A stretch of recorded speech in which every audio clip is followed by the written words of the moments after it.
Welcome to Sasi media. மக்களே, திவ்யாவுக்கும் நம்ம திவாகருக்கும் ஒரு சண்டை ஒன்று போணுச்சு இல்லையா? ஸோ அதை பற்றி கமருதீன் வந்து பார்வை சும்மா விட்றாதீங்க அப்படின்னு சொன்னதுக்கு சிரிச்சுக்கிட்டே கண்டிப்பாக ப்ரோ அப்படின்ட்டு இருக்காப்புல.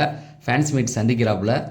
ஃபினாலேக்கு வர போகிறாராமே, அது என்ன, வியானா ஏன் இப்படி பண்ணிக்கிட்டு இருக்காங்க அப்படிங்கிற ஒரு சில விஷயங்கள் மட்டுமே பேசிடுவோம்.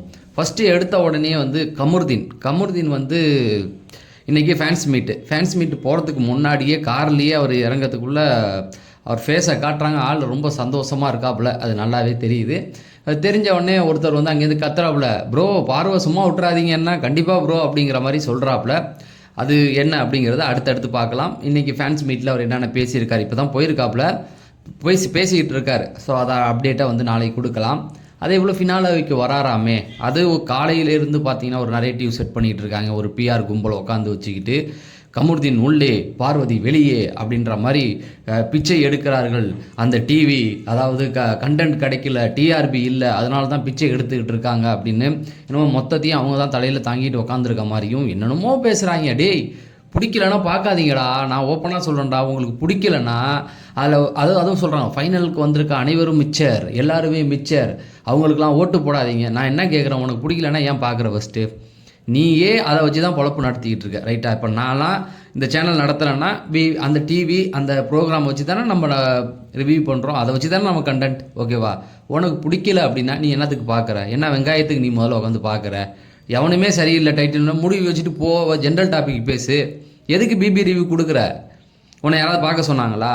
உனக்கு தெரியும் அது ஒரு பிஆர் ஒர்க் தான், நீ பார்த்துக்கிட்டு இருக்க, பண்ணு. அதுக்காக வந்து இத்தனை பேர் பார்க்குறாங்கல்ல, அவனும் இன்ட்ரெஸ்டோடு தானே பார்த்துக்கிட்டு இருக்காங்க. 5 பேருமே மிச்சரா, திவ்யா மிச்சரா, இவங்க அதெல்லாம் அடுத்த சபரியா, அடுத்தது விக்ரமா, இப்படி நிறைய பேர் இருக்காங்களா, அரோரா இருக்காங்க, எல்லாருமே மிச்சர்னா ஏன் பார்க்குற? முதல்ல வேலை மனக்கட்டு வந்து கமெண்ட் செக்ஷனில் வர போகிற. பார்க்காதடா, பார்க்காத செல்லும், பார்க்காத தூக்கி போட்டு போ.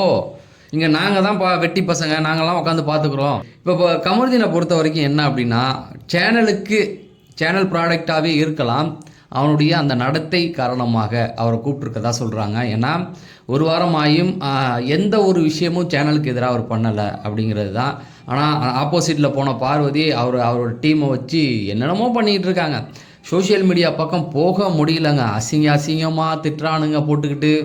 விஜய் சேதுபதியை கேவலமாக திட்டுறாங்க, இவன்றாங்க, அரோராவோட சேர்த்து வச்சு என்ன பேசலை? ஸோ அந்த மாதிரி நிறைய வந்து பண்ணிக்கிட்டு இருக்காங்க. அதனால் கண்டிப்பாக கூப்பிட்றதுக்கு வாய்ப்பே கிடையாது. நீ கற்று, எவ்வளோ வேணால் கற்று, கதறு, வேலைக்கே ஆகாது. ஏன்னா பிரதீப்னு ஒரு நல்லவர் இருந்தார். அந்த பிரதீப்புக்காக மக்களே குரல் கொடுத்தாங்க, பிஆர் டீம்லாம் இல்லை, மக்களே குரல் கொடுத்து இங்கே ஒன்றும் ஆகலை. எனக்கு என்னடான்னு தூக்கி போட்டு போனவனுங்க தான். அவருக்கே அந்த நிலமன்னா வாய்ப்பு இல்லை. நீ வேணால் கத்திக்கிட்டே இருக்கலாம் கடைசி வரைக்கும், ஒன்றும் பிரயோஜனம் இல்லை அப்படிங்கிறது தான். ஸோ இந்த பக்கம் பார்த்தீங்கன்னா அவருடைய புத்திசாலித்தனமாக சாமர்த்தியத்தனமாக இல்லை, சேனல்லேருந்து அவருக்கு ஏதாவது கொடுத்தாங்களான்னு தெரியல. அதாவது அறிவுரை, நீ எதுவுமே பேசாமல் அமைதியாக இருன்னு. அதன் விதத்தில் ஃபினாலேவுக்கும் அவரை கூப்பிட போகிறதா சொல்கிறாங்க. ஃபினாலேக்கு எப்படிங்க ரெட் கார்டு கொடுத்தவங்கள கூப்பிடலாம் அப்படின்னா, 2வது சீசனில் மகத்தை கொடுக்கும்போது கமல் சார் வந்து ரெட் கார்டு கொடுத்து தான் அனுப்பியிருப்பாப்புல. ஆனால் அந்த வாரம் அவனுக்கு ஓட்டும் இல்லை, அது வேற, கொடுத்து அனுப்பிட்டாங்க. சிம்புவோடைய ரெக்கமெண்டேஷனில் வந்தவர் தான் மகத்து. அவர் தான் உள்ளே உட்காந்து, அதே பஞ்சாயத்து தான் அவருக்கும். கடுமையான கோபம் ப்ளஸ் முத்த காட்சிகள் நிறையா இருந்தது அவர்கிட்டையும். அதுக்கப்புறம் என்னாச்சு அப்படின்னு பார்த்தீங்கன்னா, ஃபினாலேக்கு வந்திருந்தார். அப்போ மும்தாஜிட்ட வந்து மன்னிப்பெல்லாம் கேட்டிருப்பாப்புல. அந்த இடத்துல வந்து பாலாஜியோடைய ஒய்ஃபுக்கும் மும்தாஜியுடைய வீட்டில் உள்ளவங்களுக்கும் சண்டை பயங்கரமாலாம் வந்திருக்கும். ஸோ எனக்கு நல்லா ஞாபகம் இருக்குது. அவர் வந்திருந்தாப்புல. அவர் வந்து மன்னிப்பு கேட்டது கமல் சார் கூட சிரிச்சிருப்பாப்புல அதுக்கெலாம். ஏன்னா வீட்டுக்குள்ளே இருந்த வரைக்கும் மும்தாஜிட்ட சண்டைக்கு போனவர், அதுக்கப்புறம் வந்து மன்னிப்பு கேட்டோன்னு சிரிச்சிருப்பாப்புல. ஸோ இதுதான் வந்து கமருதீன் பற்றின அப்டேட்.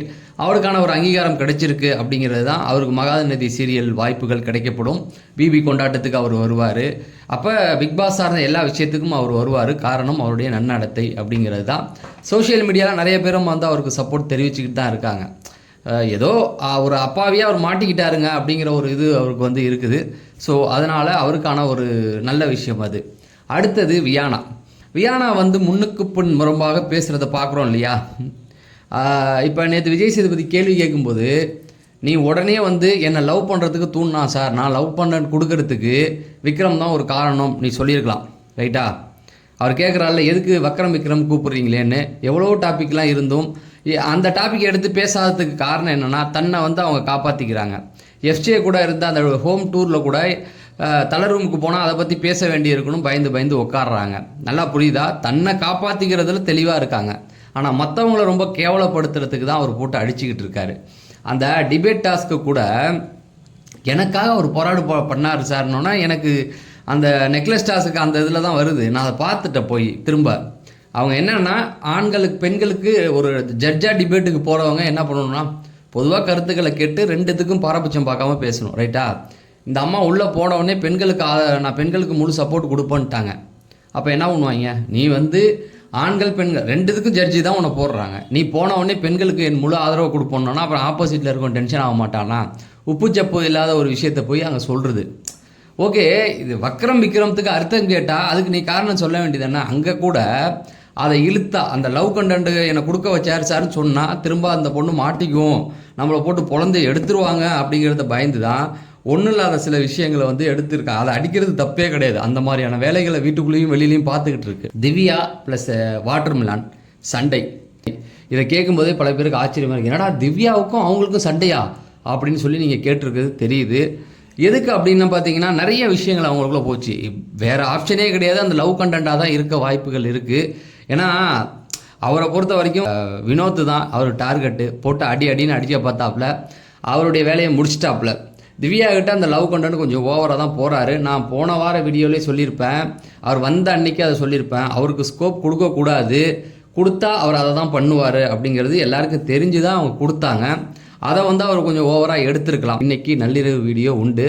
காலையில் 5 மணிக்கு நம்ம அப்டேட் கொடுத்துருவோம். ஏன்னா நைட்டு நடக்கிற ஃபைட்டு வந்து எப்போவுமே 1 hour ஷோவில் வராது. அதை நான் பார்த்துட்டேன். நம்ம தான் நள்ளிரவு வீடியோ நிறைய கொடுத்துருக்கோம். ஸ்கிரிப்ட் பை சீன் பை நிறைய சொல்லியிருக்கோம். நம்ம சேனலில் தான் கிட்டத்தட்ட 50 நிமிஷம் 1 மணி நேரம்லாம் வீடியோ போட்டிருக்கு. ஸோ இன்றைக்கி எவ்வளோ நேரம் போகுதுன்னா நமக்கு தெரியாது. ஆனால் அப்டேட் வந்து கண்டிப்பாக நான் 5 மணிக்கு வந்துடும். அந்த ஃபைட்டு நாளைக்கு 1 hour ஷோவில் வரத்துக்கு வாய்ப்புகள் கிடையாது மக்களே. நைட்டு நடக்கிற ஃபைட்டை பகலில் கொண்டே வரமாட்டாங்க. என்னுடைய எக்ஸ்பீரியன்ஸில் சொல்கிறேன். திவ்யாவுக்கும் இவர் இருக்கார்ல அமித்துக்கும் ஒரு ஃபைட்டு ஒன்று போச்சு பாருங்கள். கிட்டத்தட்ட 3 மணி நேரம் நடந்த ஃபைட்டு அது. அதாவது அந்த வாத்தியார் டாஸ்ட்டு வார்டன் வசந்தி இருந்தாங்களா அந்த நேரத்தில் அப்போ நடந்த அந்த ஒரு மிகப்பெரிய ஃபைட்டை அப்படியே கட் பண்ணி தூக்கி போட்டாங்க. ஸோ எதுக்கு சொல்கிறேன்னா வித்யாவுக்கும் வாட்டர்மிலானுக்கும் நடக்க போகிற ஃபைட்டு 1 hour ஷோவில் வராது. ஆனால் நம்ம சேனலில் நள்ளிரவு வீடியோன்னு ஒன்று போட்டுக்கிட்டு இருக்கோம். தெரியாதவங்களுக்கு சொல்கிறேன். அதில் விடிய என்ன நடந்தது அப்படிங்கிறத எல்லாத்தையுமே கவர் பண்ணி இன்சிடென்ட் மட்டும் இல்லை எல்லா சீனையுமே கவர் பண்ணி தான் கொடுத்துக்கிட்டு இருக்கோம். 1 மணி நேரம் 3/4 மணி நேரத்துக்கு குறைஞ்சது வீடியோ. அதனால் நாளை காலையில் 5 மணிக்கு நம்ம சேனலில் வந்து செக் பண்ண ஆரம்பிச்சிருங்க. அந்த ஃபைட்டு என்ன அதான டீட்டெயில் எல்லாத்தையுமே என்னென்ன நடந்தது அப்படிங்கிறத ஃபுல்லாக உங்களுக்கு நான் கொடுத்துருவேன். நம்ம அடுத்த வீடியோவில் சந்திப்போம். வீடியோவை லைக் பண்ணிட்டு சேனலில் சப்ஸ்கிரைப் பண்ணுங்கன்னு சொல்லி நான் விடைபெறேன். நன்றி, வணக்கம்.